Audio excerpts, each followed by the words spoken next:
Hey guys, the Critter13 here, back in for another video, and today I'm going to be showing you how to make all the accents for letters in Minecraft. So yeah, this video is going to be a little janky because I have no clue what any of these are called. I know that the N in jalapeno right here is called a tilde, but yeah. So I have all the accents provided by my Apple keyboard in like when I'm texting, and you can get the accents. So that's all here. I didn't even know some of the I didn't even know W had an accent. But yeah, I have two different fonts. So I have the lowercase only font, and then I have the uppercase font. Now, the uppercase font can be used on the lowercase. I'll put a picture up on screen, and it looks pretty good. The reason this one is different, though, is because there's not that much space in between the letters, since this is taller, versus over here, where you can kind of just, fit stuff wherever. You can use both, but, whatever. I don't know what the banner patterns are called. I don't know what these accent symbols are called. So I'm just going to describe them and put a text up on the screen. If you haven't watched my lowercase and uppercase letter videos, go watch that. Unless this is in the compilation, in which case, hi. But yeah, and then I'll put all the specialty characters at the end of whatever, if I'm doing all the lowercase ones, then I'll put this O and the H and the D, right? I'll put all those at the end, or that L. Alright, let's start. When I refer to the letter color, I mean the color of the actual text, and then the background is the space around it. If I forget to do that, though, gray is my background color and white is my letter color.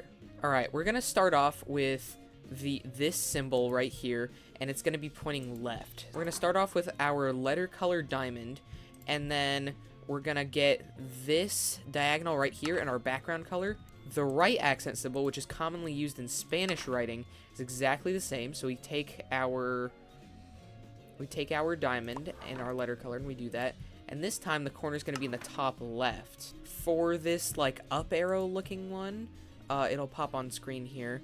We're going to start off with a diamond yet again in our letter color. And then in our background color, we're going to have a triangle pointing up. To make the downwards arrow, we do a diamond again. And then we have our triangle in our background color pointing down. Now for these dots, we're going to start off with a line with our letter color right there. And then we're going to have a line going down the middle and then a border. And that's how we make our dots. We're going to start off with a horizontal white line across the middle and then a circle. And then we're going to go around this with a gray border. This is optional, but I just like the way it looks. Alright, for this symbol used in A and U, we're going to start off by crafting ourselves a flower banner pattern with a paper and an oxide daisy. And then we're going to go and we're going to add this oxide daisy banner pattern into the loom. You need one more background color dye, by the way. I'm sorry. Get a ball in the middle, and then a border in your background color, both of them. And then get your top third filled and your bottom third. This is this line that goes over letters.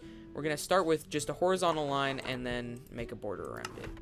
Alright, next up for this squiggly thing, we start off with a diamond. We get a triangle pointing down, and then we fill in the bottom third. Next one's real easy. It's a dot. You literally just place this circle here. For these quote marks found on O and U, you want to fill in the bottom half of the page, and then a line directly down the middle, like so, and then around the border. Alright, next up, we're going to want to craft ourselves a border indented banner pattern. And then, so this is for this comma that's under some letters. We're going to go with a bottom right sixth right here. And then we're going to go with our border indented, like so, and then go for a border like that. So there's this symbol up on screen for L and T. And both of these symbols require this right here. So what we're going to do is we're going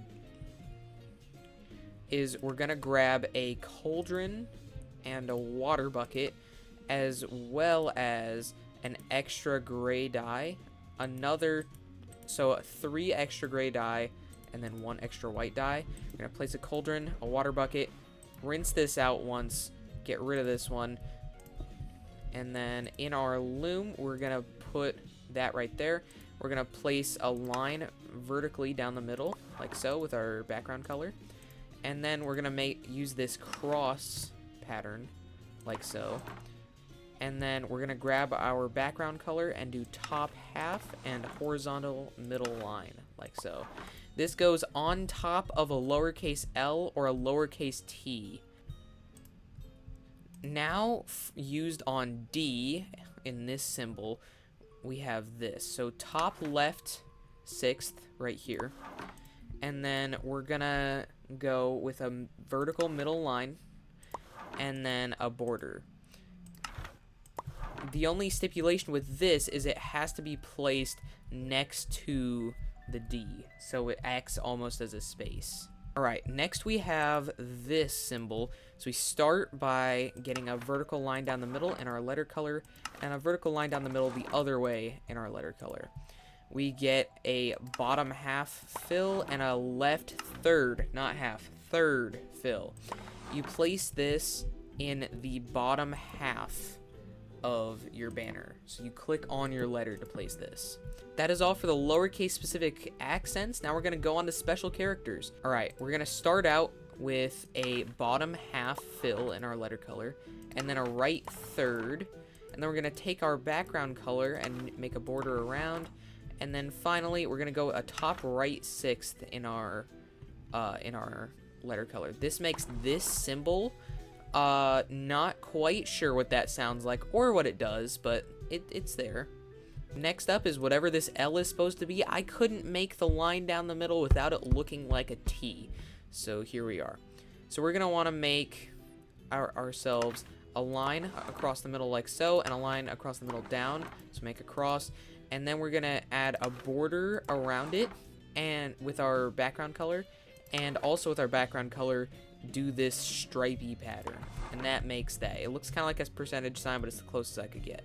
Alright, next is this H with a line through it. Again, best I can do, because there's not a friggin' line that goes anywhere other than the middle. Start with a right third fill, and then with your background color, fill the top half. And then with your light color, or your letter color, fill in the middle line like so, and then the left third, that's your capital H. You're going to want to make a border around this. This is required. And then with your letter color, get the top 6th of the thing, like so. Next is this Scandinavian O. We want to start by filling the bottom half with our letter color, and then making a border around it with our background color. And then make a diagonal pointing towards the bottom left with our letter color, and then with our background color again, fill in the top third. This makes that O. And then just another comment, these symbols right here, which are combinations of A and O and E, I will not be including. Just place them next to each other. Like I ain't doing that. Doesn't sound fun. Maybe just like remove the borders on A, O, and E so that they look closer together. I don't know. But yeah, that's it for the lowercase ones. We're moving we're moving next to style 2 / the uppercase font. So yeah. Alright, so we're going to need to craft a bordure indented banner pattern with a paper and vines. This is the accent sign facing left. So we want to go with a bottom left 6th fill, and then get our bordure indented fill, and then a diamond in our background color. For the right one, we're going to craft a bordure indented banner pattern again. The reason I'm doing this is in case you haven't done that before, so it's just paper and vines. So yeah, so you're going to want to go bottom right 6th fill with your letter color, and then get with your background color, get your bordure indent fill, and then lastly a diamond fill with your background color. For this up arrow, you're going to want to make a triangle pointing up, and then make a border around it. For the down arrow, you want to make a rhombus in the center with your letter color, and then just simply fill in the top half with your background color. For the dots, you want to go with the bottom third fill for your color. You want to go with your middle line vertically and a border in your background color. For a tilde, you want to get your teeth on the bottom in your letter color and your bottom right or bottom left, it doesn't really matter, your bottom left or bottom right sixth, and then just a border around it if you want. I think it looks better. You don't have to. You're going to want to start with your letter color banner. So if you're making black letters on a white page, get a black banner. So letter color, and then you're going to want to make a diamond in the middle with your background color. And then with your letter color, make this X, not like the two diagonals, but this X right here. And then you're going to want to craft up a border indented banner pattern with vines and a piece of paper.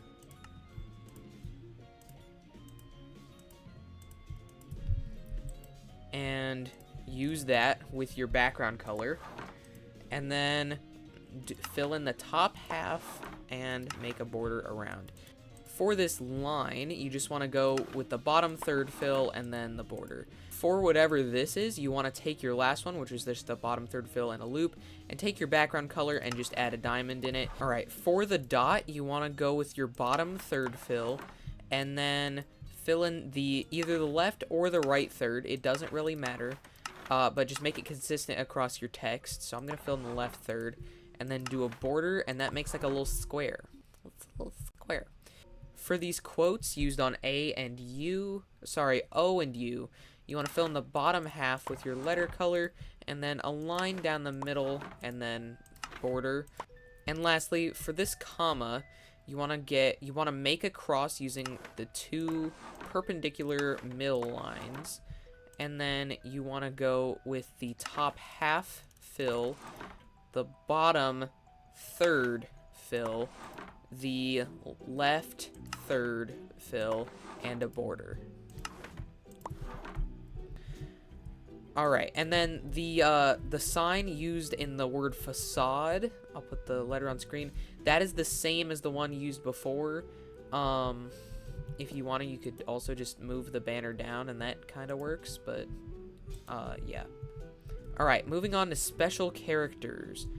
Alright, this is the best I can do, but get a right third fill with your letter color, and then with your background color, put a diamond there, and then get your top and your bottom third filled in with your letter color, and then fill in around the border, and then a line across the middle. Now for this L banner. If you have a capital L, you can just add a top right sixth, but yeah. So bottom third fill, and then left third fill, and then top right sixth fill, and then lastly get your what's it called, background color, and do a border around. And then for the L with the line across the middle, you can go bottom third, left third, and then make a border with your background color, and then with your letter color, make a line across the middle. For whatever this H is, again, doing my best, make a line across the middle horizontally, fill in the right third, and then fill in the left third, make a border around with your background color, and then fill in the top third with your letter color. And lastly, for the Scandinavian O, you're going to want to go with all the thirds, so right third, left third, bottom third, and top third, and then you're going to want to make a border around with your background color, and then lastly, just make a slash pointing towards the bottom left with your letter color. Alright, I think that's just about everything. If I missed anything, let me know. So yeah, like and subscribe, and I'll see you in the next one. The next one will be a numbers and symbols tutorial, just so you know. So yeah, like and subscribe, and I'll see you. Bye-bye.